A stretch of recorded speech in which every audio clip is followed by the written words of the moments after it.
Κυρίες και κύριοι, αγαπητές φίλες και φίλοι, απόψε είναι 3η 30 Μαΐου του 2023.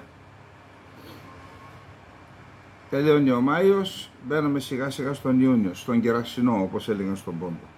Λοιπόν, ξεκινάμε γρήγορα από τα θέματα που σχετίζονται με την Ουκρανία. Συνεχίστηκαν οι βομβαρδισμοί σποραδικοί από το ουκρανικό έδαφος στο Μπέλγκοροντ, αν και ο Υπουργός Άμυνας ο Ρεζνίκοφ δήλωσε ότι δεν προτίθεται η Ουκρανία να εισβάλλει σε ρωσικό έδαφος. Κατά πάσα πιθανότητα το άρθρο που διαβάσαμε χθες του Bloomberg, του Κλουθ, να προβλημάτισε κόσμο. Εγώ θεωρώ ότι αυτός ο σχεδιασμός να δημιουργήσουν αντιπερισπασμό, αυτό του Σκυπίωνα του Αφρικανού που είπαμε, ο οποίος κινδυνεύοντας να χάσει τη Ρώμη από τον Ανίβα, το επιτέθηκε στην Καρχιδόνα και αναγκάστηκε ο Ανίβας να αφήσει τη Ρώμη να πάει να σώσει την πρωτεύουσά του.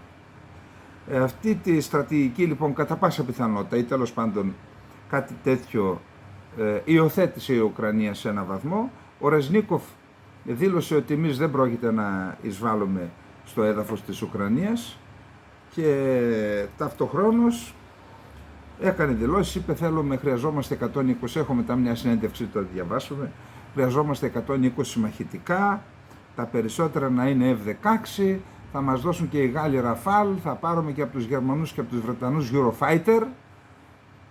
Είπε διάφορα πράγματα, θα διαβάσουμε μετά στη συνέντευξή του.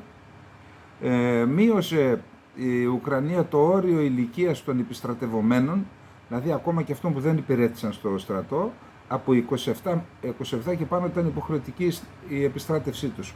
Τώρα κατέβασαν το όριο στα 25 χρόνια.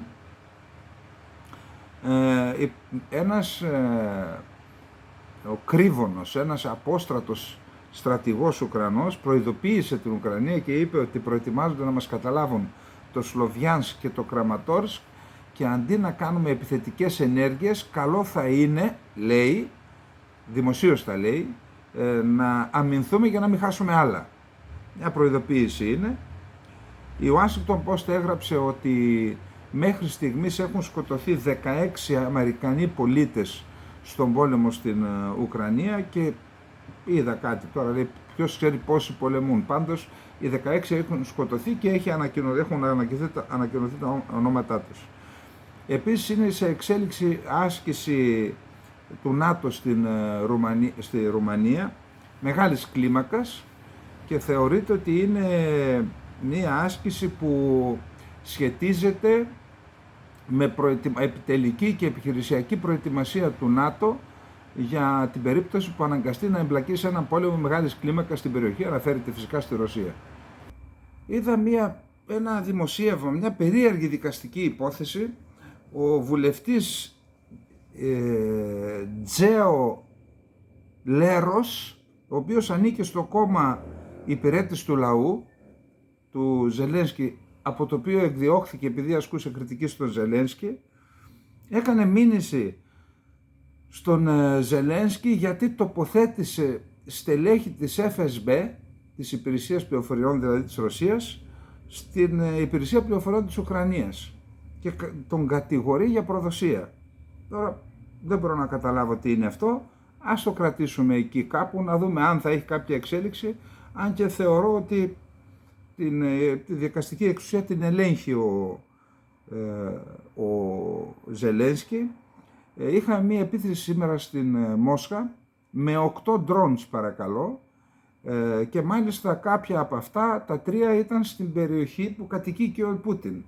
Καταρρίφθηκαν τα 3 με ηλεκτρονικό πόλεμο, οδηγήθηκαν αλλού σε περιοχές ανώδυνες και προσγειώθηκαν, έσκασαν δηλαδή, και τα άλλα 5 καταρρίφθηκαν από σύστημα Παντσίρ.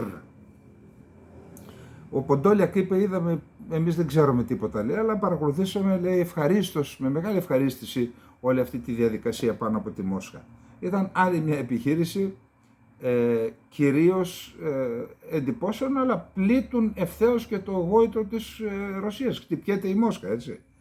Άλλη μια απόδειξη του πόσο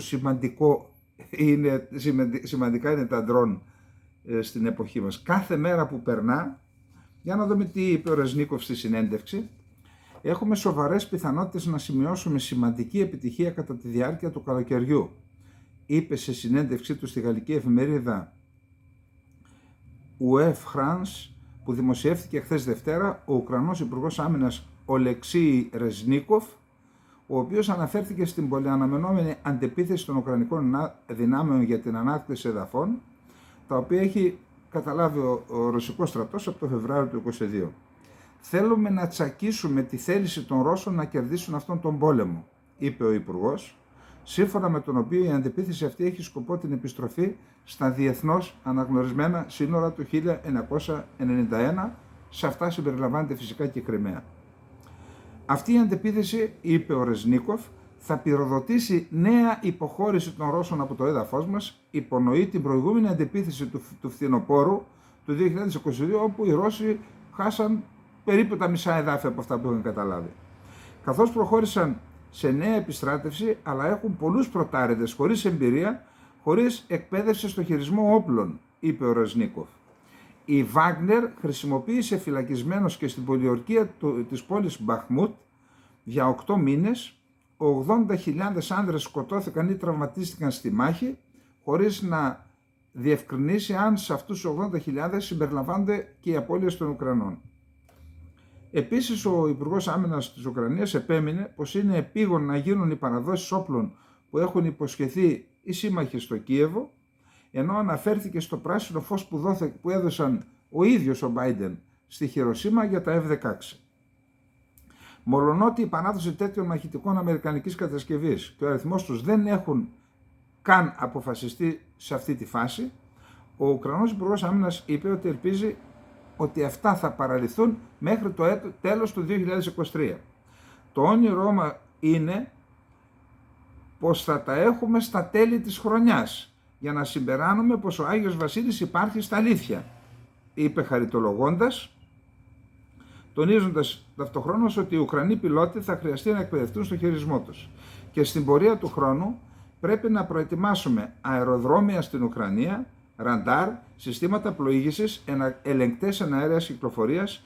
Είναι περίπλοκο σύστημα ως υποδομή. Σύμφωνα με τον Ρεζνίκοφ, ο αριθμός των F-16 που χρειάζεται η Ουκρανία για να αντιμετωπίσει τη ρωσική αεροπορική ισχύ και να είναι σε θέση να πλήττει τις γραμμές μετώπισθεν των στρατευμάτων της Μόσχας ξεπερνά τα 100 αεροσκάφη. Αλλού αναφέρεται 120 πάντως. Τα περισσότερα από τα οποία να είναι F-16 και τα άλλα να είναι, όπως είπαμε, είτε Eurofighter είτε Rafale. Ο Ρεζνίκοφ αναφέρθηκε επίσης στο ενδεχόμενο παράδοση μαχητικών Rafale από τη Γαλλία, αν και αναγνώρισε πως πρόκειται για περίπλοκο ζήτημα. Δεν είμαι σίγουρος αν η Γαλλία θα δεχόταν να μας δώσει Rafale για να εμπλακούν άμεσα στο πεδίο της μάχης. Είναι ζήτημα παραγωγής, χρόνου και μια σειρά από άλλα θέματα. Τώρα έδωσε, πιστεύω, μια σημαντική συνέντευξη ο επικεφαλής διπλωματικός σύμβουλος του Ζελένσκι στο Reuters. Λοιπόν, το ειρηνευτικό σχέδιο του Κιέβου είναι ο μόνος τρόπος για να τερματιστεί ο πόλεμος της Ρωσίας εναντίον της Ουκρανίας, ενώ πρόσθεσε ότι έχει παρέλθει ο καιρός για μεσολαβητικές προσπάθειες.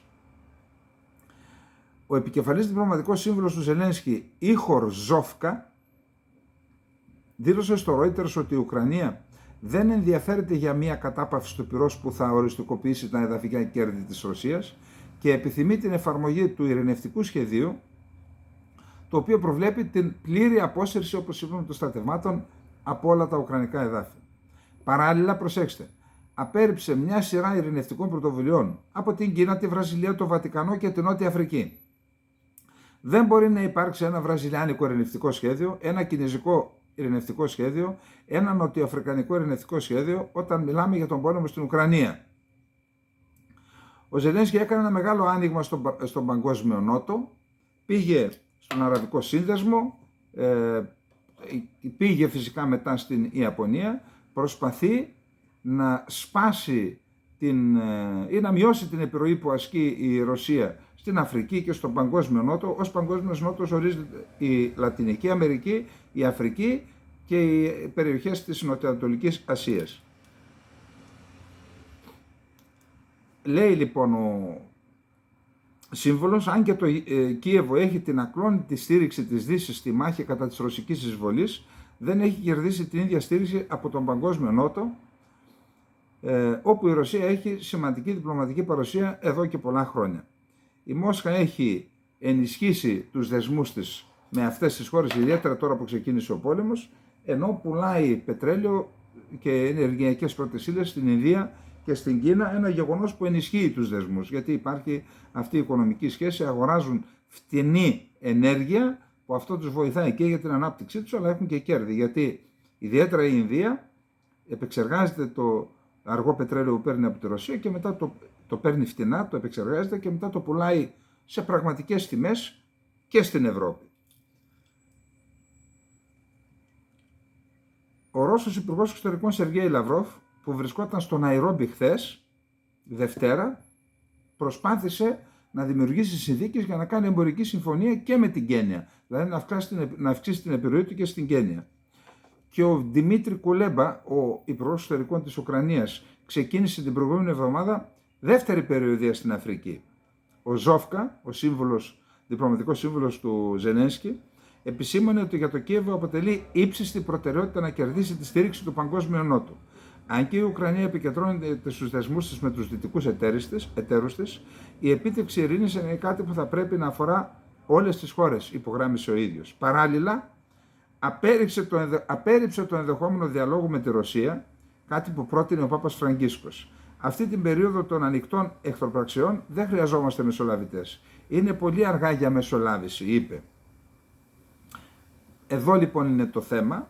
Ο Ζόφκα είπε ότι η Ουκρανία υπέβαλε στους 7, στους G7, ένα σχέδιο για την ειρήνη στην Ουκρανία 10 σημείων και είπε αυτό το σχέδιο, λέει, πάνω σε αυτό το σχέδιο πρέπει να παλέψουμε. Είχε μια θετική αποδοχή από τους 7 και λέει ότι πρέπει να φέρουμε όσο περισσότερους ηγέτες γίνεται του Παγκόσμιου Νότου στην Ειρηνευτική Σύνοδο Κορυφής που έχει προτείνει να διεξαχθεί το καλοκαίρι στο Κίεβο, ενώ πρόσθεσε ότι συνεχίζονται συζητήσεις για να βρεθεί ένας τόπος διεξαγωγής κοινά αποδεκτός. Άρα κρατήστε το, ένα σχέδιο της ίδιας Ουκρανίας 10 σημείων έγινε καταρχάς αποδεκτό από τους 7 και θα κάνουν μία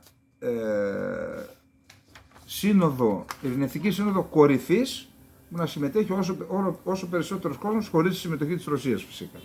Λοιπόν, πάμε στο επόμενο θέμα. Όπως είπαμε, 8 ντρόν εκτοξεύτηκαν κατά πάσα πιθανότητα από την Ουκρανία και πήγαν στην Μόσχα. Για να δούμε τι λέει το σχετικό ρεπορτάζ. Ανώτερος τέλεχος της ρωσικής πολιτικής σκηνής δήλωσε ότι από τα 8, τα 3 μη επανδρομένα αεροσκάφη που καταρρίφθηκαν πάνω από τη Μόσχα την Τρίτη, σήμερα δηλαδή, βρίσκονταν πάνω από το προάστιο Ρουμπλιόφκα, όπου ο πρόεδρος Βλαντιμίρ Πούτιν έχει την επίσημη κατοικία του. Το Ρωσικό Υπουργείο Άμυνας δήλωσε νωρίτερα ότι η Αεράμενα είχε καταστρέψει και τα 8 μη επανδρομένα αεροσκάφη με τον τρόπο που σας είπα, τα 3 με ηλεκτρονικό πόλεμο, με ηλεκτρονικά αντίμετρα και τα 5 με το αντιαεροπορικό σύστημα Pansir. Για την επίθεση, το Ρωσικό Υπουργείο Άμυνας κατηγόρησε την Ουκρανία. Ο δήμαρχος της Μόσχας, Σεργέη Σομπιάνιν, δήλωσε ότι 2 άνθρωποι τραυματίστηκαν από την επίθεση και δεν αναφέρθηκαν θάνατοι, χωρίς να αναφέρει λεπτομέρειες πού και πώς και εφόσον εξουδετερώθηκαν πώς τραυματίστηκαν. Έπεσαν θραύσματα, δεν λένε τίποτα. Σε ανάρτησή του στο Telegram, ο Αλεξάνδερ Χινστάιν, εξέχον μέλος του Ρωσικού Κοινοβουλίου από το κυβερνών κόμμα της ΕΡ, δήλωσε ότι 3 μη επανδρομένα αεροσκάφη είχαν καταρριφθεί πάνω από 3 χωριά της Ρουμπλιόβκα, ένα από τα οποία βρίσκεται μόλις 10 λεπτά από την κατοικία του Πούτιν στο Νόβο Ογκάριοβο. Η Ερευνητική Επιτροπή της Ρωσίας, η οποία έχει αρχίσει να ερευνά την επίθεση, επιβεβαίωσε ότι τα μη επανδρομένα αεροσκάφη καταρρίφθηκαν πάνω από την περιοχή Οντίντσοσφσκι, η οποία περιλαμβάνει και την Ρουμπλιόβκα. Η Ρουμπλιόβκα, ένα συγκρότημα από πολυτελείς περιφραγμένες κατοικίες στα δάση δυτικά της Μόσχας, που κάποτε είχε μερικές από τις υψηλότερες τιμές ακινήτων στον κόσμο, φιλοξενεί μεγάλο μέρος της πολιτικής, επιχειρηματικής και πολιτιστικής ελίτ της Μόσχας. Εκτός από τον Πούτιν, ο πρώην πρόεδρος Δημήτρη Μεντβέντεφ και ο πρωθυπουργός Μιχαήλ Μισούστιν φέρονται να έχουν σπίτια στη Ρουμπλιόβκα μαζί με πολλούς από τους πλουσιότερους επιχειρηματίες της Ρωσίας. Βρήκε ευκαιρία τώρα ο Πριγκόζιν, τα έχωσε σε όλους. Σε δήλωση που αναρτήθηκε στο Telegram, το αφεντικό της ομάδας Βάγνερ κατηγόρησε για τα χτυπήματα με drones ανώτερους στρατιωτικούς αξιωματούχους που ζουν σε αυτό το προάστιο. Δηλαδή είπε, εσείς φταίτε, τι θέλετε και ζείτε εκεί. Ο Πριγκόζιν έχει επανειλημμένα χαρακτηρίσει τους κατοίκους της Ρουμπλιόβκα ως μία ελίτ που δεν είναι επαρκώς προσιλωμένη στην εκστρατεία στην Ουκρανία και έχει κατηγορήσει τα ανώτατα κλιμάκια για τις ρωσικές αποτυχίες στο πεδίο της μάχης. Γιατί BIP επιτρέπεται σε αυτά τα μη επανδρομένα αεροσκάφη να πετούν προς τη Μόσχα? Ποιος δίνει δεκάρα ότι πετούν στα σπίτια σας στη Ρουμπλιόβκα? Αφήστε τα σπίτια σας να καούν, είπε ο Πριγκόζιν. Παρουσιάζεται ως ένας,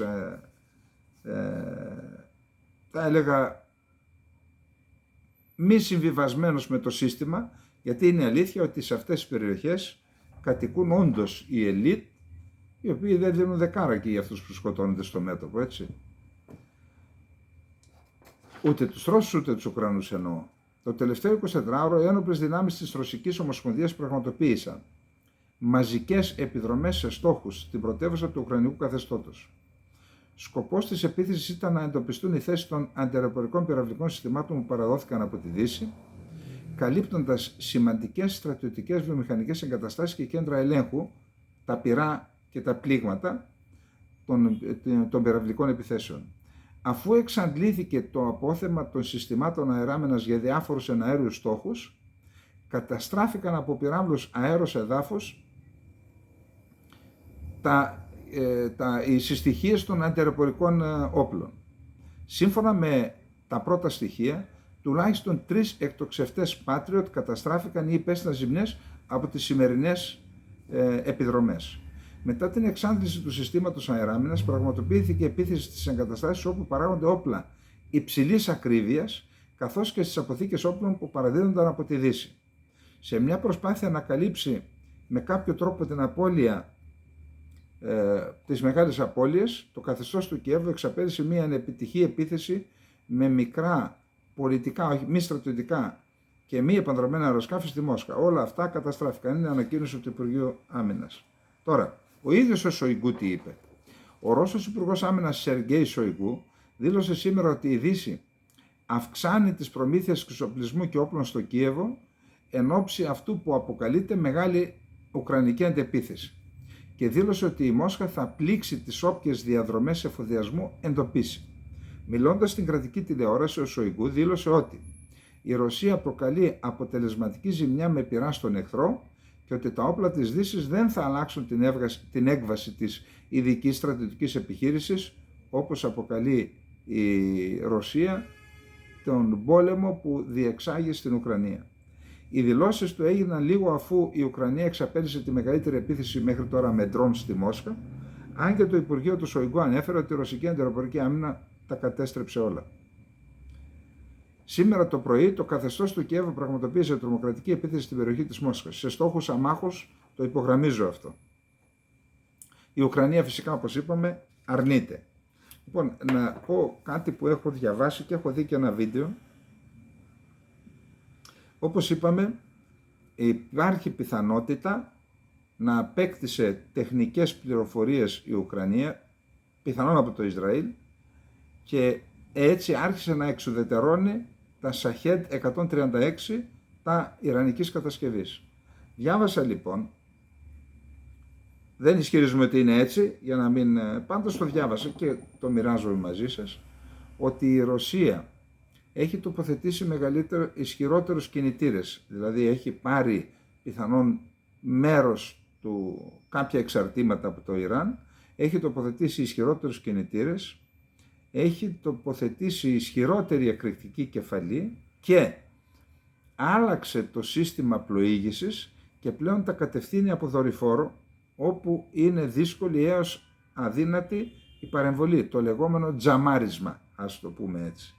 Και έτσι τα κατευθύνει όπου θέλει, έχει αυξήσει και το βεληνικές τους και γι' αυτό λέγεται ότι πλέον αντιμετωπίζουν σοβαρά προβλήματα οι Ουκρανοί από αυτές τις επιθέσεις, γι' αυτό τώρα είναι τρίτη μέρα συνεχόμενη με τέτοιες επιθέσεις και λέγεται ότι το αφέθηκε να εννοηθεί κάπως εδώ από την δήλωση του Υπουργείου Άμυνας της Ρωσίας ότι όταν πετούν τόσα πολλά, 80-75 πάνω από την Ουκρανία σε συγκεκριμένες περιοχές, έχουν ένα διπλό στόχο.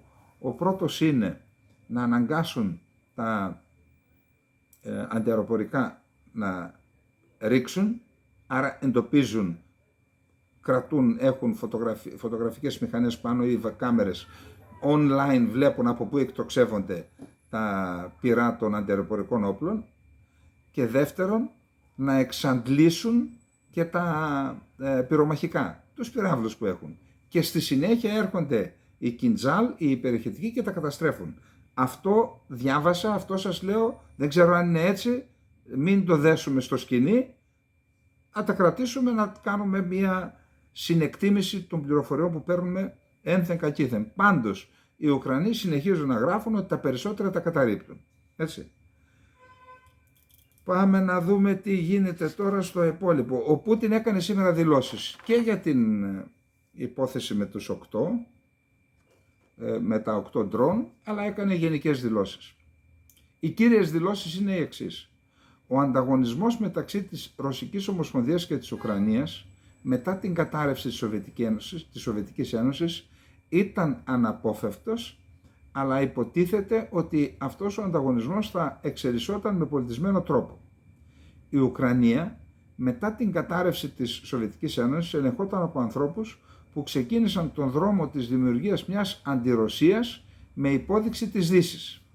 Η Ρωσία εξαπατήθηκε όταν υποσχέθηκαν από την Δύση να μην επεκτείνουν το ΝΑΤΟ προς τα ανατολικά και μετά, αφού δεν τήρησαν τις υποσχέσεις τους, έφτασαν και στην Ουκρανία.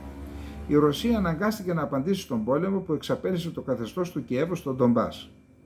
Το σύστημα αεράμενας της Μόσχας λειτουργήσε κανονικά, ικανοποιητικά, κατά τη διάρκεια της επιδρομής των drones, αν και υπάρχει κάτι που πρέπει να βελτιωθεί. Οι κυβερνήσεις της Ουκρανίας στην αρχή, λέει, παρέμειναν ουδέτερες, μετά όμως το ΝΑΤΟ ήταν αυτό που άρχισε να επιστρατεύει ανθρώπους για να τους βάλει σε θέση κλειδιά να κινηθούν κατά της Ρωσίας.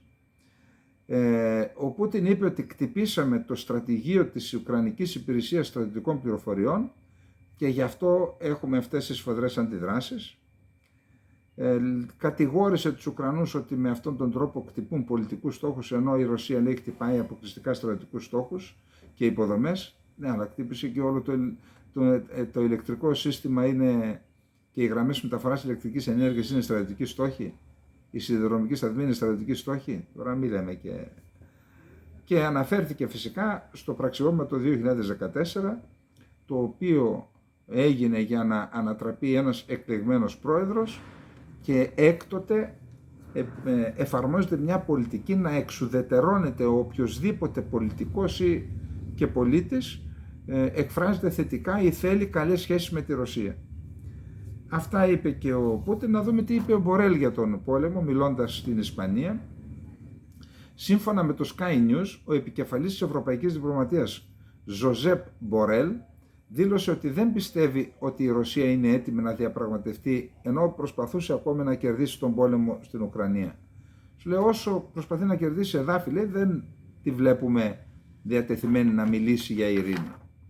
Πρόσθεσε ότι δεν είναι αισιόδοξος για το τι θα μπορούσε να συμβεί αυτό το καλοκαίρι κατά τη διάρκεια της σύγκρουσης. Βλέπω τη συγκέντρωση στρατευμάτων και στις δύο πλευρές και την σαφή επιθυμία της Ρωσίας να προσπαθήσει να κερδίσει τον πόλεμο, δήλωσε ο Μπορέλ σε εκδήλωση στη Βαρκελόνη. Ο Πούτιν έχει συγκεντρώσει υπό τα όπλα πάνω από 300.000 ανθρώπους, διπλάσιους από ό,τι όταν ξεκίνησε την εισβολή. Πρόσθεσε ότι η στρατιωτική παρουσία της Ρωσίας στην Ουκρανία είναι τεράστια και συνεχίζει να βομβαρδίζει καθημερινά την Ουκρανία για να καταστρέψει και μη στρατιωτικές υποδομές όπως το προανέφερα.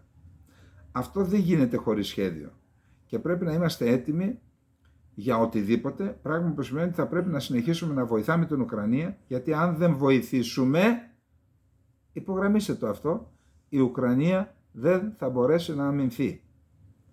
Τότε τι πόλεμος είναι αυτός?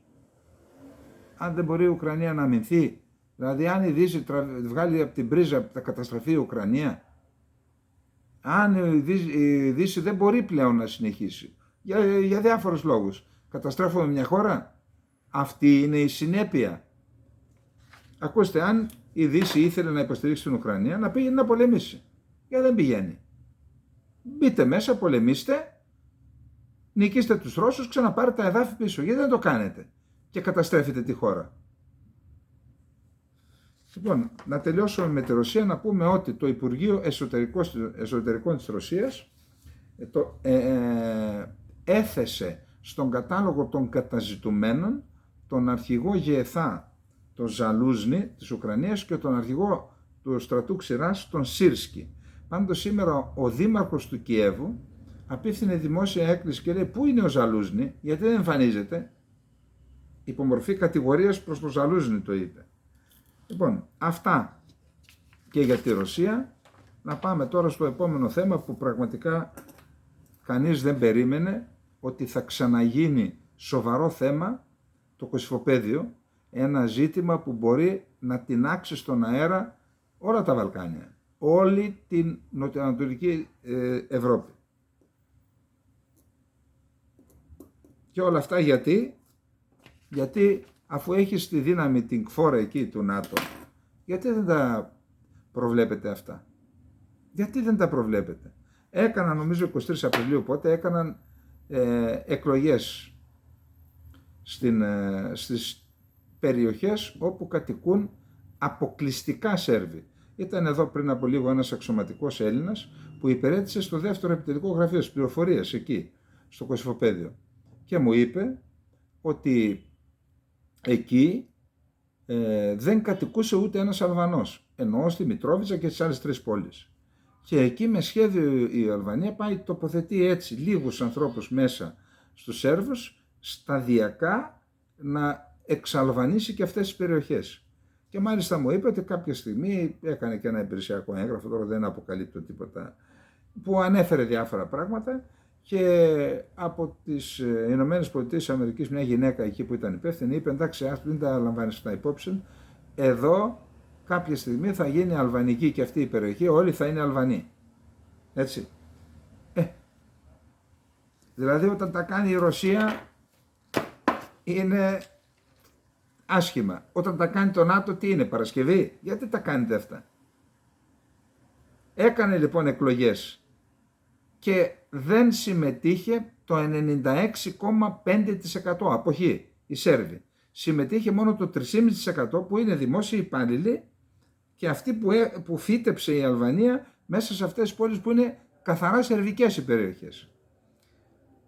Αντί λοιπόν να κηρυχθούν άκυρες εκλογές, δεν είναι δυνατόν με 3,5% συμμετοχή να πεις ότι οι εκλογές είναι... Και δεν μιλώ τώρα ούτε εναντίον του Κωσυφοπαίδειου, ούτε υπέρ της Σερβίας. Δεν με ενδιαφέρουν αυτά, είναι έξω από την ανάλυση μας. Έξω. Δεν αγαπάμε και δεν μισούμε κανέναν. Κανέναν απολύτως. Βάζουμε τα πράγματα στη σειρά. Συγγνώμη δηλαδή. Και πήγαν τώρα να τοποθετήσουν δημάρχους που εκλέχθηκαν με 3,5%. Δηλαδή, συγγνώμη, δεν θα είχαμε επεισόδια? Και γιατί το επέτρεψαν αυτό η Ευρωπαϊκή Ένωση και το ΝΑΤΟ και η ΚΦΟΡ? Δεν θα είχαμε αντιδράσεις? Και πού θα φτάσουν αυτές οι αντιδράσεις? Αν η Ρωσία θέλει να ανοίξει ένα μέτωπο για να τεινάξει τον αέρα το ΝΑΤΟ, δεν θα χρησιμοποιήσει την Σερβία? Γιατί δίνεται αυτή την ευκαιρία λοιπόν να ανοίξει ένα μέτωπο μες στα Βαλκάνια πάλι? Να ταλαιπωρούμαστε, διότι δεν μπορεί να συνέλθει η Ελλάδα. Από κρίση σε κρίση είμαστε εδώ και 13 χρόνια, 14. Δεν μπορούμε να πάρουμε μια ανάσα. Ξανά έχουμε πόλεμο στην περιοχή μας. Λοιπόν, για να δούμε τώρα τα γεγονότα. Οι πολιτικοί εκπρόσωποι των Σέρβων δηλώνουν ότι οι ειρηνικές διαδηλώσεις θα συνεχιστούν μέχρι να αποχωρήσει η αστυνομία του Κωσόβου από τα δημοτικά κτίρια, από τις πόλεις που είπαμε. Χθες είχαμε τουλάχιστον 30 τραυματίες από το ΝΑΤΟ, από τη δύναμη του Κωσόβου, την KFOR.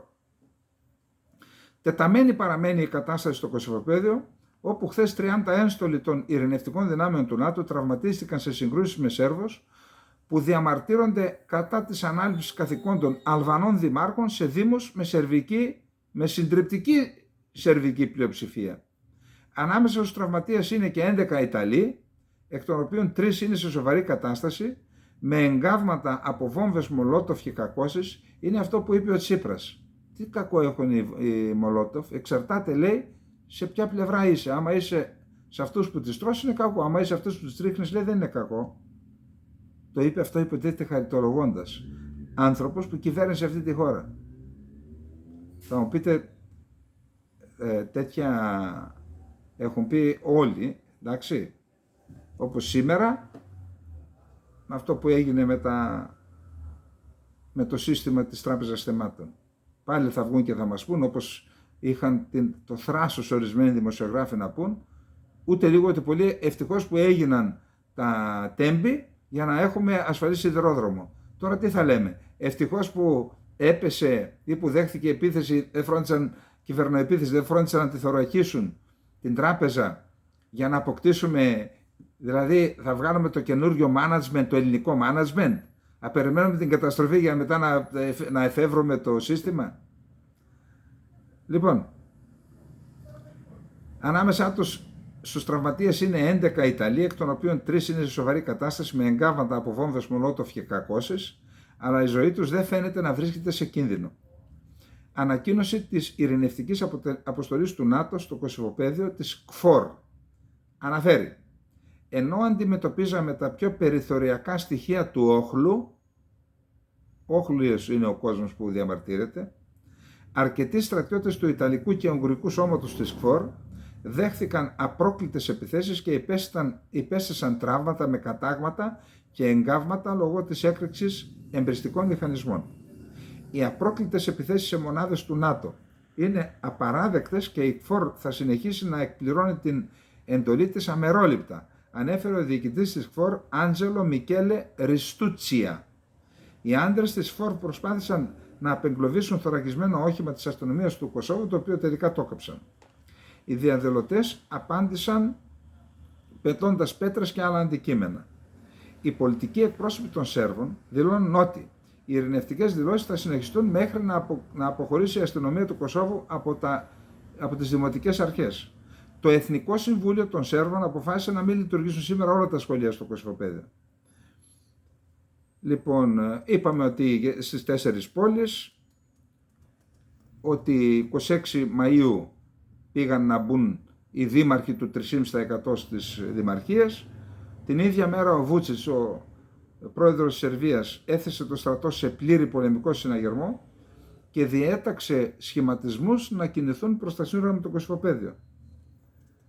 Λοιπόν, οι πόλεις είναι η Βόρεια Μητρόβιτσα, η Σβέτσαν, το Λεποσάβιτς και η Ζούμπινγκ Πότοκ. Λοιπόν, τώρα, σημερινά, αυτά είναι τα χθεσινά. Για να δούμε σήμερα τι γίνεται. Δεκάδες στρατιώτες του ΝΑΤΟ φρουρούν σήμερα ένα δημοτικό κτίριο στην πόλη Σβέτσαν, όπου χθες Δευτέρα τραυματίστηκαν οι 32 στρατιώτες του ΝΑΤΟ και 52 Σέρβοι διαδηλωτές. Το Παρίσι, το Γαλλικό Υπουργείο Εξωτερικών στο Παρίσι ανακοίνωσε ότι έχει ζωτική σημασία για την ευρωπαϊκή ασφάλεια να αποκατασταθεί αμέσως η σταθερότητα στο Βόρειο Κόσοβο. Μάλλον οι Γάλλοι κατάλαβαν τι μεγάλος κίνδυνος ελοχεύει. Το Κωσυφοπαίδιο δεν έχει στρατό. Αν ο σερβικός στρατός μπει να προστατέψει τους Σέρβους, θα συγκρουστεί με την KFOR. Θα έχουμε πόλεμο Σερβίας με το ΝΑΤΟ. Και αν έρθει να βοηθήσει τη Σερβία η Ρωσία, τι θα έχουμε πάλι. Σέρβοι του Κωσόβου έχουν συγκεντρωθεί μπροστά από το δημοτικό κτίριο του Σβέτσαν, αλλά η κατάσταση είναι ήρεμη, δήλωσε δημοσιογράφος του Reuters, καθώς στρατιώτες από τις ΗΠΑ, την Ιταλία και την Πολωνία στέκονταν φρουροί με ειδική εξάρτηση για την αντιμετώπιση ταραχών.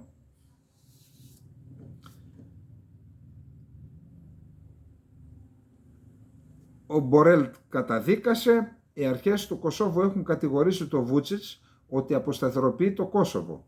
Ο Βούτσιτς από την πλευρά του κατηγόρησε τις αρχές του Κωσόβου ότι προκάλεσαν προβλήματα επιμένοντας να εγκαταστήσουν νέους δημάρχους.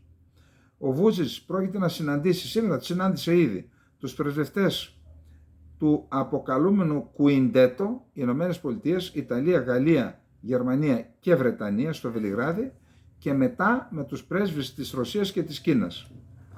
Ο Ιταλός Υπουργός Εξωτερικών Αντώνιο Ταγιάννη δήλωσε στον δημόσιο ραδιοσταθμό της ΡΑΗ πως μίλησε χθες Δευτέρα το βράδυ και με τον Βούτσιτς και με τον Κούρτι, τον Πρωθυπουργό του Κωσόβου, τους κάλεσαν να επιδείξουν ηρεμία, να εγκαταλείψουν τη βία και ελπίζω ότι άκουσαν, έδειξαν και οι δυο μεγάλη προθυμία, θα δούμε.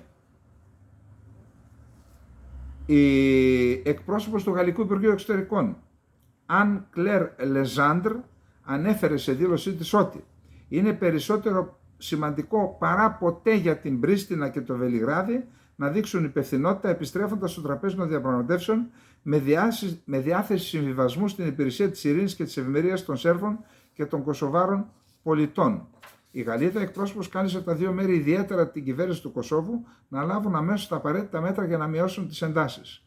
Δεν μπορούμε να δεχθούμε να τεθεί σε κίνδυνο η περιφερειακή σταθερότητα, δεδομένου του κρίσιμου διεθνούς πλαισίου πόλεμου στην Ουκρανία. Αυτό είναι ζήτημα ευρωπαϊκής ασφάλειας. Τεράστιο θέμα τώρα, τι να συζητάμε. Να πούμε πάντως ότι η στρατιωτική διοίκηση του ΝΑΤΟ στην Νάπολη ανακοίνωσε σήμερα ότι θα αυξήσει τη δύναμη του Κωσόβου. Δηλαδή στέλνουν ενισχύσεις. Σας είπα, έριξαν τη βενζίνα και τώρα είναι να πέσει τη σπίθα. Να δούμε τι λένε οι Ρώσοι τώρα και οι Κινέζοι. Με άμεση απόσυρση των ψευτοδημάρχων και μελών της λεγόμενης αστυνομίας της Πρίστινα αποτελεί όρο για τη διατήρηση της ειρήνης, σημείωσε μέσω του λογαριασμού του στο Instagram ο αρχηγός του Σερβικού κράτους μετά τη συνάντησή του με διπλωμάτες των ΗΠΑ, του Ηνωμένου Βασιλείου, της Γαλλίας και της Γερμανίας, καθώς και με εκπρόσωπους της Ευρωπαϊκής Ένωσης. Οι εθνικά Σέρβοι αποτελούν μειονότητα στο Κόσοβο, όπου κυριαρχούν εθνικά οι Αλβανοί, αλλά στο βόρειο Κόσοβο είναι το ανάποδο, οι Σέρβοι είναι συντριπτική πλειοψηφία. Λοιπόν, η Ρωσία δήλωσε σήμερα ότι, εδώ κοιτάξτε τώρα, χρειάζονται αποφασιστικά βήματα για να αποκλιμακωθούν οι εντάσεις στο Κόσοβο, αφού Σέρβοι που διαμαρτύρονταν για το διορισμό Αλβανών δημάρχων της πόλης του συγκρούστηκαν με στρατεύματα του ΝΑΤΟ. Καλούμε τη Δύση να εβάλει επιτέλους τέλος στην ψευδή προπαγάνδα της και να σταματήσει να επιρρύπτει την ευθύνη για τα επεισόδια στο Κόσοβο στους Σέρβους, που τους μπρόχνει η απελπισία, που είναι ειρηνικοί, άοπλοι και προσπαθούν να υπερασπιστούν τα θεμιτά δικαιώματα και τις ελευθερίες τους. Ανακοίνωσε το Ρωσικό Υπουργείο Εξωτερικών. Έδωσε δηλαδή 100% δίκαιο στους Σέρβους. Η Κίνα από την πλευρά της ζήτησε σεβασμό της εδαφικής ακεραιότητας της Σερβίας. Ξέρετε τι σημαίνει αυτό? Δεν έχει αναγνωρίσει το Κόσοβο. Το θεωρεί έδαφος της Σερβίας. Άρα έχουμε παρέμβαση και της Κίνας.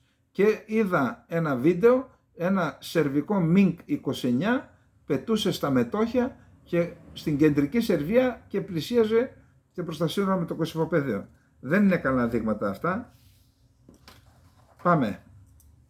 Πάμε στο άλλο θέμα μας, ελπίζοντας ότι δεν θα μας βγει πάλι κανένα φασούλι στη γειτονιά μας και θα τρέχουμε και δεν φτάνουμε. Λοιπόν, πάμε.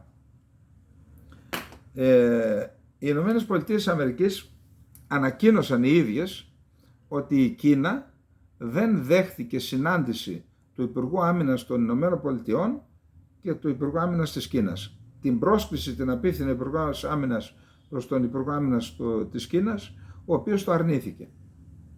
Οι λόγοι είναι δυο. Ο ένας είναι η κατάρριψη του αεροστάτου του κινέζικου, που από τότε οι Κινέζοι κρατάνε μούτρα στους Αμερικανούς, και ο δεύτερος είναι ο εξής, ότι ο Σανκφού, ο Υπουργός Άμυνας, όταν ήταν υπεύθυνος των εξοπλισμών πριν να αναλάβει Υπουργός Άμυνας και είχε αγοράσει ρωσικά όπλα, του επέβαλαν κυρώσεις οι Αμερικανοί. Και τώρα σου λέει, καλά, εσείς μου έχετε επιβάλει κυρώσεις, να άρετε τις κυρώσεις για να συναντηθούμε. Οι Αμερικανοί λένε δεν έρχομαι τις κυρώσεις, αλλά δεν έχουν κανένα πρόβλημα να συναντηθούμε. Εν πάση περιπτώσει, για να δούμε λίγο το θέμα, είναι σημαντικό πάντως. Το Πεκίνο αρνήθηκε την πρόσκληση που το απίφθινε η Ουάσιγκτον με σκοπό να οργανωθεί συνάντηση την τρέχουσα εβδομάδα στη Σιγκαπούρη ανάμεσα στον Αμερικανό Υπουργό Άμυνας Λόιτ Όστιν και τον ομόλογό του της Κίνας Λινγκ Σανγκφού. Ανακοίνωσε χθες Δευτέρα το Πεντάγωνο, χαρακτηρίζοντας ανησυχητική τη συμπεριφορά του.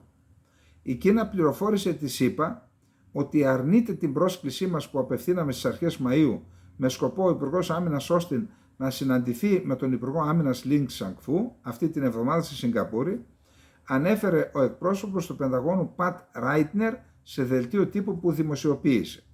Η ανησυχητική απροθυμία της λαϊκής δημοκρατίας της Κίνας να διεξαγάγει σημαντικές συνομιλίες στρατού με στρατό δεν θα μειώσει τη δέσμευσή μας να επιδιώξουμε το άνοιγμα διάβλων επικοινωνίας με τον Κινεζικό στρατό, πρόσθεσε ο εκπρόσωπος.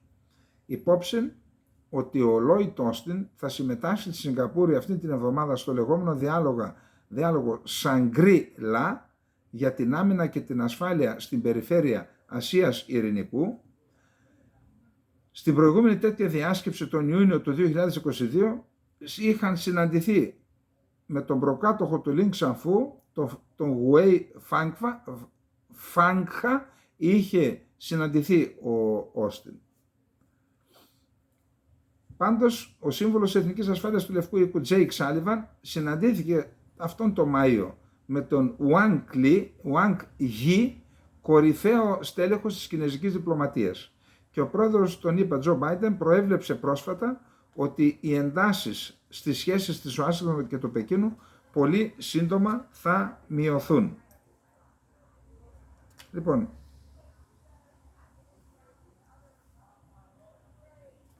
επίσης είμαστε πάλι στην Κίνα. Συνεδρίασε στη Βόρεια Σουηδία το Συμβούλιο Εμπορίου και Τεχνολογίας Ευρωπαϊκής Ένωσης, ΗΠΑ. Εκεί λοιπόν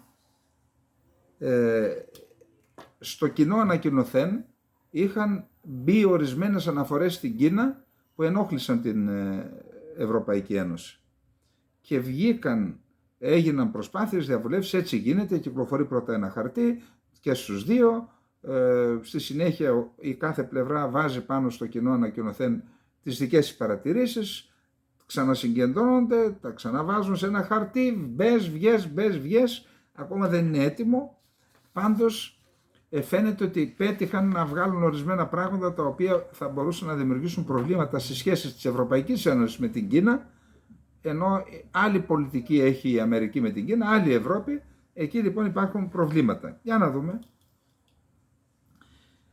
Λοιπόν, το σχεδόν τελικό κείμενο δείχνει ότι, μολονότι οι χώρες της Ευρωπαϊκής Ένωσης πράγματι υιοθετούν μια πιο σκληρή προσέγγιση έναντι της Κίνας, ειδικά στην ιδέα της αποφυγής του κινδύνου υπερβολικής εξάρτησης από το Πεκίνο, την οποία εισήγαγε εδώ και λίγους μήνες η πρόεδρος της Κομισιόν Ούρσουλα φον ντερ Λάιεν, την ίδια στιγμή δεν επιθυμούν να ευθυγραμμιστούν με τα πιο επιθετικά γεράκια της Ουάσιγκτον. Γαλλία και Ιταλία ζήτησαν αφαίρεση διαφόρων αναφορών με χαρακτηρισμούς για οικονομικές πρακτικές της Κίνας, όπως ανέφεραν πηγές του Bloomberg. Σε προηγούμενη μορφή του σχεδίου γινόταν ειδική αναφορά στις ανταγωνιστικές και επιζήμιες πολιτικές και πρακτικές που δεν συνάδουν με την οικονομία της αγοράς της Κίνας, ενώ στο τελευταίο σχέδιο δεν υπάρχει τέτοια αναφορά. Επίσης οι Αμερικανοί ήθελαν μια ανοιχτή αναφορά στη Ρωσία και την Κίνα και αυτό βγήκε.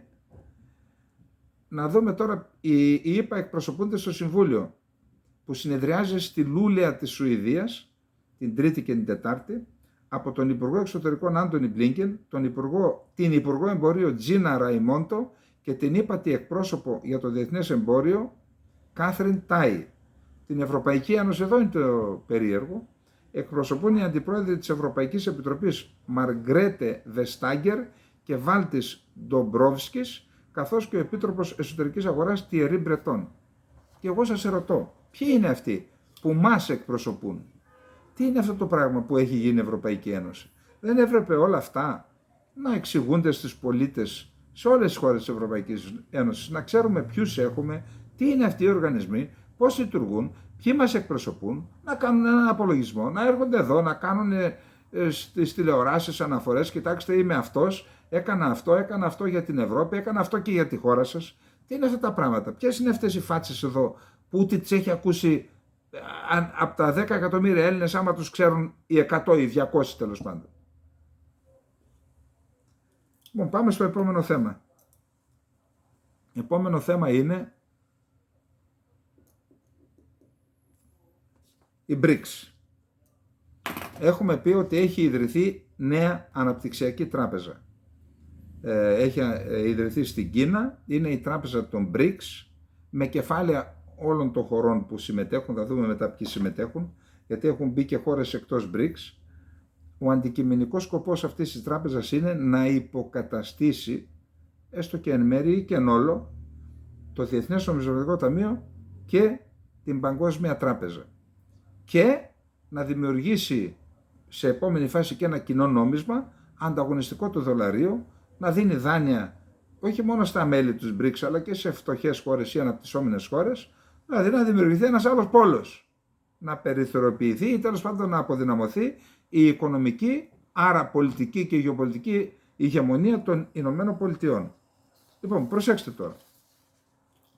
Η νέα αναπτυξιακή τράπεζα, δημιούργημα της ομάδας των BRICS, επιδιώκει να διευρύνει τα μέλη της, καθώς προσπαθεί να ενισχύσει τα κεφάλαιά της και να αντιμετωπίσει τους ελεγχόμενους από τη Δύση διεθνείς χρηματοπιστωτικούς οργανισμούς, μεταδίδει το Bloomberg.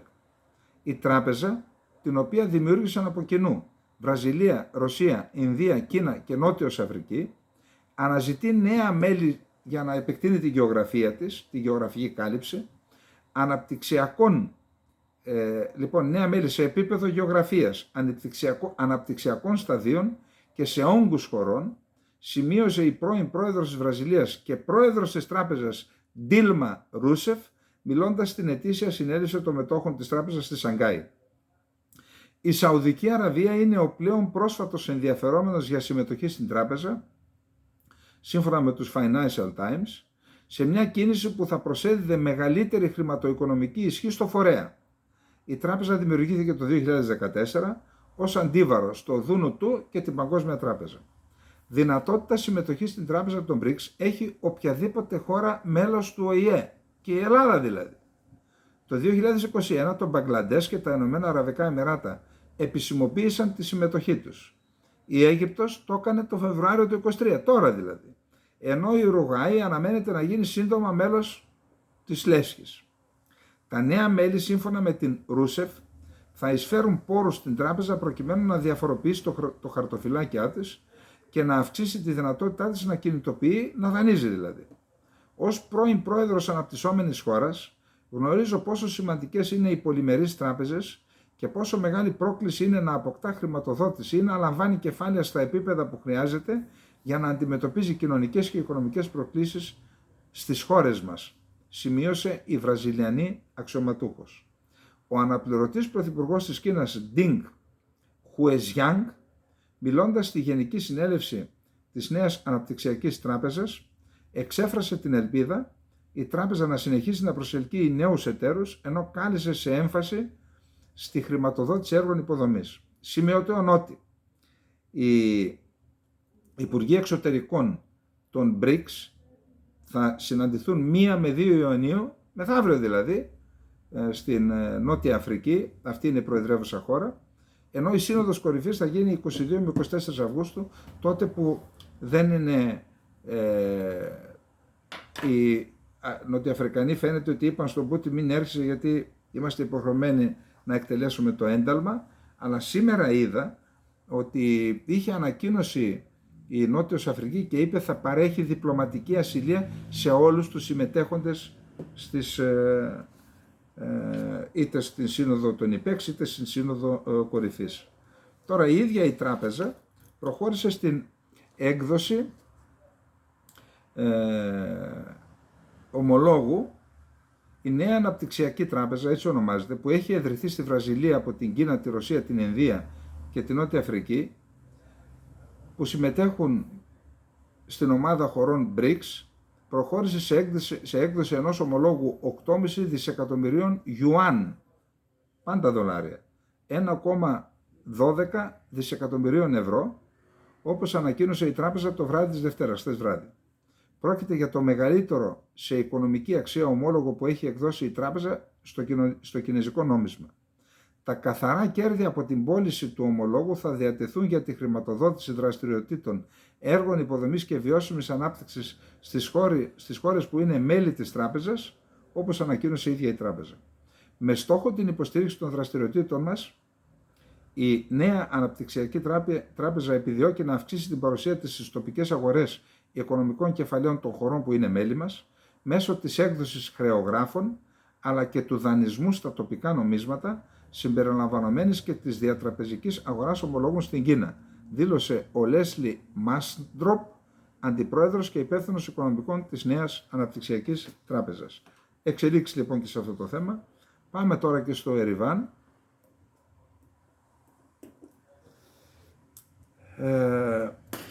Θυμάστε προχθές εσπευσμένα ο Πούτιν κάλεσε Αλίεφ και Πασινιάν στη Μόσχα για να προλάβει την Ευρωπαϊκή Ένωση, η οποία σε λίγες μέρες έχει μια σύνοδο με 40 κράτη στο Κισινάου στη Μολδαβία, όπου εκεί θα ξανασυναντηθούν οι δύο ηγέτες. Ήθελε να δείξει ότι είναι και αυτός παρόν, η Ρωσία δηλαδή, σε αυτή τη διαδικασία για την εξέβρεση λύσης. Είχαν δημιουργηθεί ελπίδες ότι είμαστε κοντά στην υπογραφή ειρηνευτικής συμφωνίας, όταν είχε δημοσιευθεί, είχε ανακοινωθεί ότι ο Πασινιάν δέχθηκε η Αρμενία να αναγνωρίσει τον Ναγκόρνο Καραμπάχ ως έδαφος του Αζερβαϊτζάν. Είναι ένας όρος που βάζει αυτό το Αζερβαϊτζάν. Από εκεί και μετά όμως είχαμε ένα πισωγύρισμα, γιατί πήγε ο Αλίεφ στο Λατσίν, είναι εκείνος ο διάδρομος, ο μοναδικός διάδρομος από τον οποίο, μέσω του οποίου επικοινωνούν 150.000 Αρμένοι του Ναγκόρνο Καραμπάχ με την Αρμενία, αλλιώς είναι κλεισμένοι, πάνε για γενοκτονία. Πήγε εκεί λοιπόν ο Αλίεφ και απείλησε και πάλι και είπε να διαλύσουν το κοινοβούλιο τους, να διαλύσουν την κυβέρνησή τους και να υπακούν στους νόμους του Αζερβαϊτζάν ως Αζέρι πολίτες. Ενώ από τη Σοβιετική Ένωση απολάμβανε καθεστώς αυτονομίας του Ναγκόρνο Καραμπάχ. Εν πάση περιπτώσει, τώρα μην επισέλθουμε σε αυτά. Έχουμε ένα πισωγύρισμα. Για να δούμε λίγο. Το Γερεβάν κατηγόρησε τον Μπακού ότι απειλεί να κάνει εκ νέου χρήση βίας, σχολιάζοντας δηλώσεις του Αζέρο Προέδρου Ιλχάν Αλίεφ, που απέτησε να διαλυθεί η αυτονομιστική τοπική κυβέρνηση του Ναγκόρνο Καραμπάχ. Ο Αλίεφ, μιλώντας χθες Κυριακή στην πόλη Λατσίν, στο διάδρομο που λέγαμε, δήλωσε ότι είναι καιρός, μετά τις αζερικές επιτυχίες στα πεδία των μαχών το 2020, οι Αρμένοι να εγκαταλείψουν τις ψευδαισθήσεις για ανεξαρτησία του Ναγκόρνο Καραμπάχ, που σημαίνει να τηρούν τους νόμους του Αζερβαϊτζάν, να γίνουν κανονικοί, πιστοί στο κράτος πολίτες, να πετάξουν τα σύμβολα του ψευδοκράτους τους στον κάραθο των αχρήστων και να διαλύσουν το λεγόμενο κοινοβούλιο τους, είπε ο Αλίεφ στην ομιλία του, που μεταδόθηκε από την αζερική κρατική τηλεόραση. Αύριο Τετάρτη οι δύο ηγέτες είναι προγραμματισμένοι να συναντηθούν στη Μολδαβία, στο πλαίσιο αναπτυξιακής συνόδου που διοργανώνει η Ευρωπαϊκή Ένωση με τη συμμετοχή 40 και πλέον κρατών και ευρωπαϊκών θεσμών. Και εκεί αναμένεται, αφού συναντηθούν, πάλι με πρωτοβουλία της Ευρωπαϊκής Ένωσης να γίνει μια προσέγγιση. Πάμε στο επόμενο θέμα. Λοιπόν, το επόμενο θέμα είναι η τεχνητή νοημοσύνη. Τι να πω τώρα. Υπάρχει ένα άρθρο, δεν θα το διαβάσουμε φυσικά, που είναι το Associated Press, το οποίο λέει ότι ψευδείς ειδήσεις, παραπληροφόρηση, διχασμός είναι τα εργαλεία της τεχνητής νοημοσύνης. Καλωσορίσατε στο δρόμο προς τις προεδρικές εκλογές το 2024. 2-3 χωρία θα διαβάσω. Μία φωτογραφία του Ντόναλντ Τραμπ που έχει συλληφθεί από την αστυνομία. Ένα βίντεο που δείχνει ένα ζωφερό μέλλον σε περίπτωση επανεκλογής του Biden. Η ηχογράφηση μιας διαμάχης μεταξύ των δύο ανδρών. Τι κοινό έχουν αυτές οι αναρτήσεις στα μέσα κοινωνικής δικτύωσης? Είναι παντελώς ψευδείς. Όλες είναι δημιουργήματα των εργαλείων της τεχνητής νοημοσύνης, αυτής της ταχύτατα αναπτυσσόμενης τεχνολογίας που γίνεται όλο και πιο προσβάσιμη στο ευρύ κοινό. Οι ειδικοί εκφράζουν φόβος ότι τέτοια εργαλεία της τεχνητής νοημοσύνης θα χρησιμοποιηθούν για έναν κατακλυσμό ψευδών πληροφοριών στις αμερικανικές προεδρικές εκλογές του 2024, αναμφίβολα οι πρώτες στις οποίες θα χρησιμοποιηθεί ευρέως η τεχνητή νοημοσύνη. δημοκρατικοί και ρεπουμπλικάνοι, θα υποκύψουν στον πειρασμό και θα χρησιμοποιήσουν εργαλεία της τεχνητής νοημοσύνης, φθηνά, προσιτά, με σχεδόν ανύπαρκτο νομικό πλαίσιο γύρω από αυτά, για να παραπλανήσουν ψηφοφόρους ή να φτιάξουν φυλάδια με ένα κλικ. Τέλος πάντων, το άρθρο λέει ότι αυτό μπορεί να προκαλέσει ακόμα και χάος σε μια διαιρεμένη χώρα, αφού δεν είναι λίγοι οι οπαδοί του Ντόναλντ Τραμπ που πιστεύουν ακόμα και σήμερα ότι τις εκλογές του 20 τις είχε κερδίσει ο Ντόναλντ Τραμπ και του τις έκλεψαν οι δημοκρατικοί με παρεμβάσεις που έκαναν στην διαδικασία και στην καταμέτρηση των ψήφων κτλ. Ένα πολύ σημαντικό ζήτημα λοιπόν η τεχνητή νοημοσύνη, επειδή προχθές το έθεσα κάπου, ένας αξιωματικός απόστρατος αντιστράτηγος μου είπε, μα εμείς λέει στην Ευελπίδα το έχουμε μάθημα εδώ και πόσα, κανένα δεκαριά χρόνια. Και γίνονται, κάποιοι μου γράψαν εδώ, γίνονται και κάποια μεταπτυχιακά. Μα δεν αμφιβάλλω, δεν είναι τέτοια, γίνονται και στις πιο υπανάπτυκτες ώρες. Το θέμα είναι αν η Ελλάδα είναι πρωτοπόρος στον τομέα της τεχνητής νοημοσύνης. Ή πάλι θα είμαστε ουραγοί. Αυτό είναι το θέμα. Αλλά ποιος θα το κάνει αυτό, ποιος? Τα Golden Boys? Δεν είναι έτσι. Εκεί θέλεις να βάλεις τον κόλο σου κάτω και να δουλέψεις σκληρά για να έχεις αποτελέσματα. Τέλος πάντων, μπορεί να κάνω λάθος. Εγώ πάντως αυτός ο τομέας θεωρώ ότι είναι περίπου παρθένος στην Ελλάδα. Σήμερα μίλησα με έναν άνθρωπο μηχανικό ηλεκτρονικών υπολογιστών και hardware και software και μου είπε είμαστε σε νηπιακή κατάσταση. Δεν ξέρω αν λέει αλήθεια. Εντάξει. Πάμε στο επόμενο θέμα μας. Όπου γρήγορα. Είπαμε ότι ψηφίστηκε νόμος και δημιουργήθηκε μία επιτροπή στην Πολωνία η οποία θα εξετάζει το πόσο υπόκεινται στη ρωσική επιρροή πολιτικοί και πολίτες στην Πολωνία. Και με βάση αυτό θα είναι δυνατόν στο πρόσωπο που θα κρίνεται ένοχο θα μπορεί να απογορευτεί να κατέχει δημόσια αξιώματα που συνδέονται με την πρόσβαση στα δημόσια οικονομικά και στις διαβαθμισμένες πληροφορίες για 10 χρόνια, ενώ θα του αφαιρούνται και τα δικαιώματα του εκλέγει και του εκλέγεστε. Τέλος πάντων, έχουμε αντίδραση από την Ευρωπαϊκή Ένωση, η οποία λέει θα επιβάλλει και κυρώσεις στην Πολωνία, διότι θεωρεί ότι κάτι τέτοιο θα πρέπει να γίνεται μόνο με απόφαση δικαστηρίου. Δεν μπορεί μια επιτροπή βουλευτών να αποφασίζει αν κάποιος είναι έτσι ή αλλιώς. Αυτό είναι ένα θέμα της δικαιοσύνης. Είχαν παρέμβαση τέλος πάντων της Ευρωπαϊκής Ένωσης. Κάτι και η Ευρωπαϊκή Ένωση κάπου θέλει να δείξει ότι υπάρχει. Λοιπόν, πάμε το επόμενο θέμα. Συμβούλιο της Ευρώπης για τις εκλογές στην Τουρκία. Ο δεύτερος γύρος των προεδρικών εκλογών στην Τουρκία που οδήγησε σε νέα νίκη του Ερντογάν σημαδεύτηκε από μια όλο και περισσότερο εμπριστική ρητορική και περιορισμού στην ελευθερία της έκφρασης, όπως εκτίμησε σε ανακοίνωση το Συμβούλιο της Ευρώπης. Η ψηφοφορία χαρακτηρίστηκε από μια όλο και περισσότερο εμπριστική και μεροληπτική ρητορική στη διάρκεια της προεκλογικής περίοδου, ανέφερε η Κοινοβουλευτική Συνέλευση του Συμβουλίου της Ευρώπης, που συμμετείχε μαζί με τον Οργανισμό για την Ασφάλεια και τη Συνεργασία της Ευρώπης, ο ΑΣΕ, σε αποστολή παρατηρητών στις εκλογές. Η μεροληψία των μέσων ενημέρωσης συνέβαλε στη δημιουργία αδικαιολόγητου πλεονεκτήματος στον Ερντογάν. Η μεροληψία των μέσων ενημέρωσης και οι συνεχιζόμενοι περιορισμοί στην ελευθερία της έκφρασης εξάλλου δημιούργησαν συνθήκες άνισου ανταγωνισμού και συνέβαλαν στη δημιουργία αδικαιολόγητου πλεονεκτήματος για τον Ερντογάν, παρότι η ψηφοφορία διεξήχθη ομαλά και έδωσε στους εκλογείς τη δυνατότητα να διαλέξουν ανάμεσα σε πραγματικά εναλλακτικές πολιτικές επιλογές, αναφέρει η Κοινοβουλευτική Συνέλευση του Συμβουλίου της Ευρώπης. Ο δεύτερος γύρος των προεδρικών εκλογών όρισε σαφώς νικητή, εκτίμησε ο Γερμανός Φρανκ Σβάμπε, μέλος της αντιπροσωπείας, σύμφωνα με την ανακοίνωση. Ωστόσο, αυτός ο δεύτερος γύρος διεξήχθη επίσης σε ένα περιβάλλον το οποίο, από πολλές απόψεις, δεν προσφέρει τις συνθήκες για τη διεξαγωγή δημοκρατικών εκλογών. Κάλεσε την Άγκυρα να εφαρμόσει τις αποφάσεις του Ευρωπαϊκού Δικαστηρίου Δικαιωμάτων του Ανθρώπου για την απελευθέρωση του Καβάλα και του Ντεμιρτάς. Στην αποστολή συμμετείχαν 232 παρατηρητές από 31 χώρες. Πάμε στο τελευταίο θέμα. Λοιπόν, τελευταίο θέμα είναι Ναι, πάμε. Πρώτον, τηλέφωνο του Biden στον Ερντογάν. Πρώτα προηγήθηκε συγχαρητήριο τηλεγράφημα από το Λευκό Οίκο. Χθες το βράδυ είχαν τηλεφώνημα. Συγχαρητήρια. Ο Biden ζήτησε από τον Ερντογάν να άρει το βέτο για τη Σουηδία.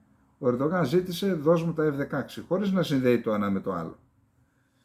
Εν πάση περιπτώσει, πολύ γρήγορα, η Σουηδία είναι ένα στρατηγική σημασία ζήτημα και για την Αμερική και για το ΝΑΤΟ, διότι με την ένταξη και της Σουηδίας στο ΝΑΤΟ, η Βαλτική θάλασσα μετατρέπεται σε μια νατοϊκή λίμνη και αποκλείεται η Ρωσία μέσα εκεί στα στενά είτε της Πετρούπολης είτε στο Καλίνιγκραντ.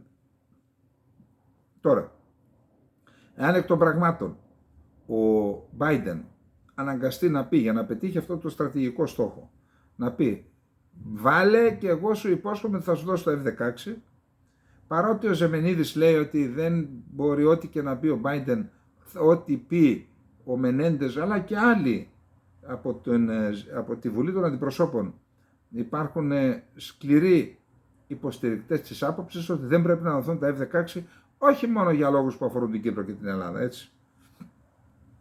Εν πάση περιπτώσει, πιστεύω ότι αν ο πρόεδρος των ΗΠΑ για λόγους εθνικού συμφέροντος αλλά και για στρατηγικούς λόγους υποσχεθεί και άρει ο Ερντογάν το βέτο, θεωρώ ότι η επίκληση του εθνικού συμφέροντος θα επικρατήσει και τελικά η Τουρκία έχει πιθανότητες πολλές να πάρει τα F-16. Δεν ξέρουμε αν θα τα πάρει, αλλά αυξάνονται οι πιθανότητες τέλος πάντων.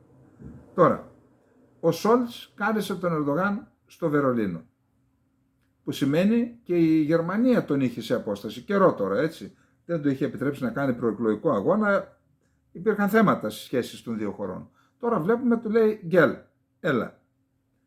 Επίσης, η Ρωσία, ξέρετε, είχε παρέμβαση στο θέμα. Κάποιοι στην γερμανική κυβέρνηση αντέδρασαν με την εκλογή Ερντογάν, όπως ο Τζεμ Özdemir, ο οποίος είναι μισός Τούρκος, μισός Πόντιος, Έλληνας είναι, μισός Έλληνας, είναι ο πρόεδρος των Πρασίνων και υπουργός Γεωργίας. Για να δούμε την παρέμβαση της Ρωσίας. Καθαρή θέση υπέρ του Τούρκου Προέδρου Ερντογάν πήρε η εκπρόσωπος του Ρωσικού Υπουργείου Εξωτερικών Μαρία Ζαχάροβα με αφορμή τα πρωτοφανή σχόλια Γερμανών και Ευρωπαίων αξιωματούχων για το αποτέλεσμα των εκλογών της Τουρκίας. Ο Γερμανός Υπουργός Γεωργίας Τζεμ Özdemir επέκρινε τους Τούρκους πολίτες που ζουν στη Γερμανία και ψήφισαν τον Ερντογάν. Ο Özdemir είπε ότι οι υποστηρικτές του Τούρκου Προέδρου στη Γερμανία δεν θα αντιμετωπίσουν τις συνέπειες της επιλογής τους, αλλά στην ίδια την Τουρκία υποτίθεται ότι περιμένει τους πολίτες φτώχεια και έλλειψη ελευθερίας. Έχετε ακούσει για μια ανάμειξη στις υποθέσεις άλλων κρατών και δημοκρατία στη Γερμανία?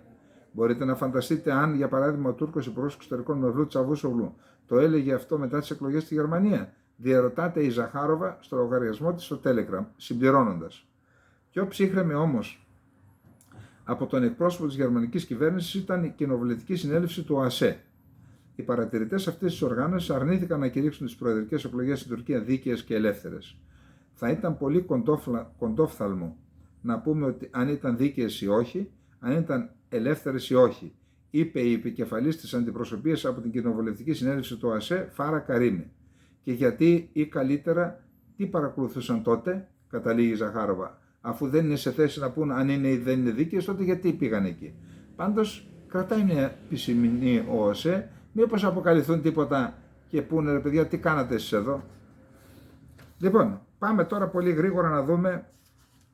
Καταρχάς ο Καλίν άρχισε πάλι τα κόλπα με τους Αμερικανούς, είπε αν δεν μας δώσετε, υπάρχουν και αλλού πορτοκαλιές που κάνουν πορτοκαλιά, υπάρχουν και αλλού εργοστάσια που κάνουν αεροσκάφη, εννοώντας προφανώς τους Ρώσους ή τους Κινέζους.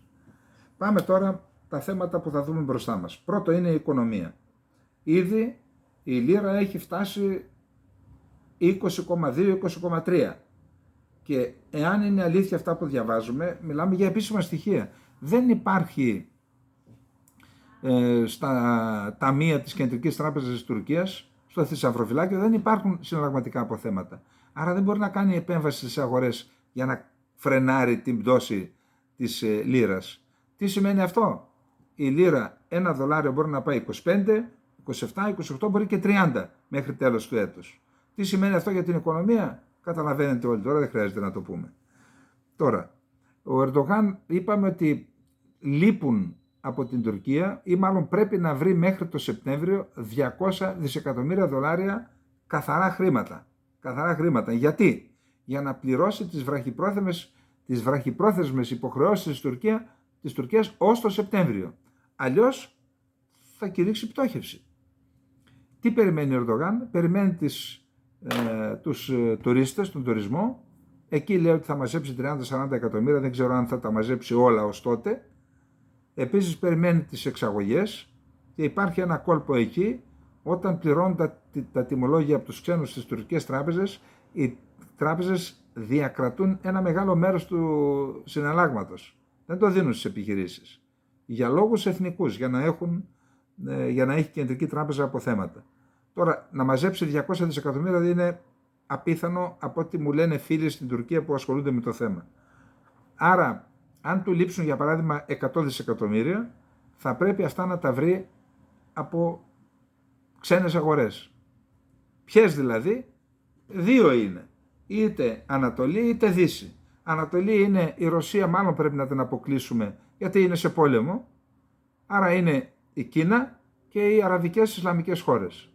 Αραβικές Ισλαμικές χώρες, εντάξει, δεν δίνει κανείς τώρα 100 δισεκατομμύρια. Η Κίνα έδωσε νομίζω 5 για να εξαγοράσει τη σιωπή της Τουρκίας για τους Ουιγούρους, το Σινζάν και για άλλους λόγους.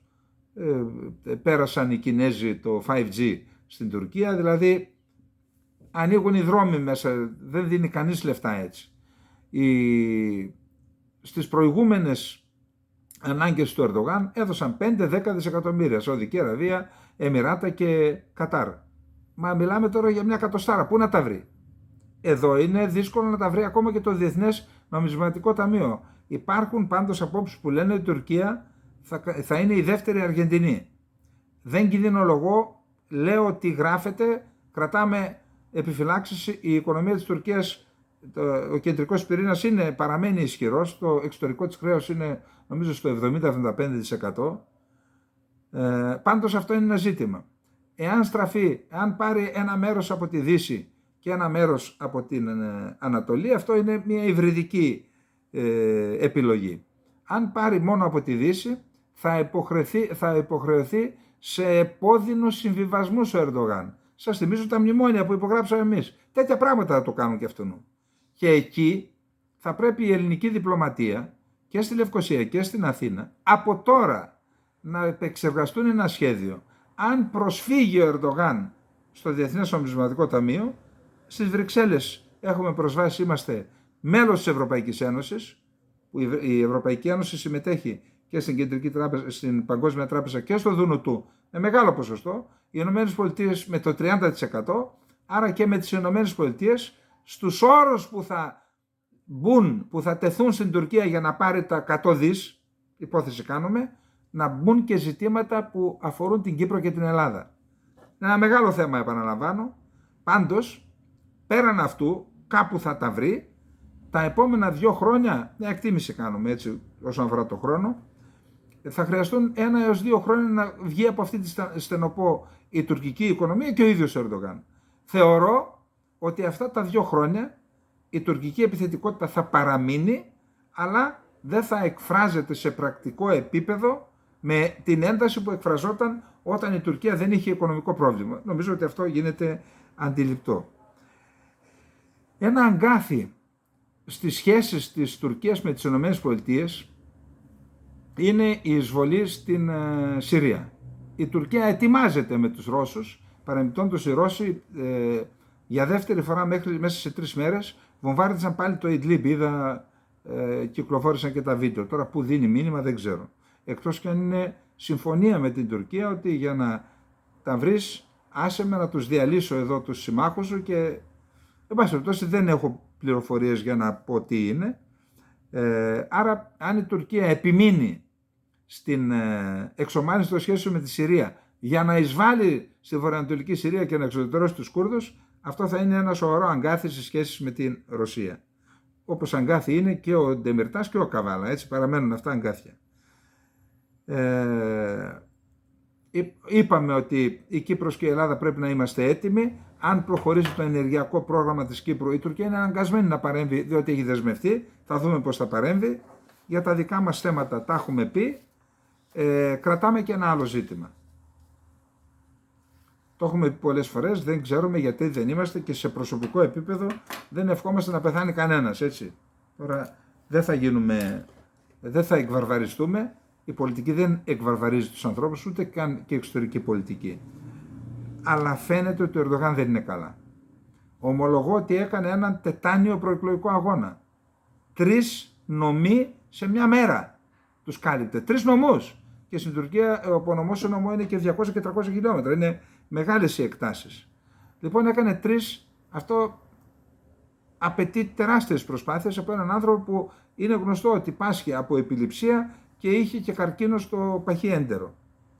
Όμως είναι δικαιολογημένο να είναι κουρασμένος. Τον είδα πάντως σε τουλάχιστον 2 βίντεο που φαίνεται απαγορεύουν να τραβάνε βίντεο. Τον έχουν από πίσω να περπατάει και είναι εμφανές ότι έχει πρόβλημα. Δηλαδή δεν μπορούσε να σηκώσει τα πόδια του και εκείνο το άλλο βίντεο θα το είδατε κι εσείς που κάποιος του έδινε νερό, δεν το πίνε, αλλά κάπως ήταν σαν τζαλισμένος, του το έδωσε ο γιος του και το ήπιε. Άρα να κρατήσουμε και αυτό, ότι υπάρχει ένα θέμα και με την υγεία του Ερντογάν. Αν η υγεία του είναι καλά, τότε θα μπορέσει να κυβερνήσει 5 χρόνια. Αλλά εάν, όπως μου λένε φίλοι από την Τουρκία, που δεν τα υιοθετώ, αλλά τα ακούμε, έτσι, ότι δεν έχει παραπάνω από 1-2 χρόνια ζωής, τότε θα πρέπει να προετοιμαζόμαστε να δουλεύουμε σε άλλα σενάρια, τα οποία θα τα πούμε σε μια άλλη εκπομπή. Λοιπόν, αυτά είχαμε να πούμε για απόψε. Να είστε όλες και όλοι καλά. Καληνύχτα.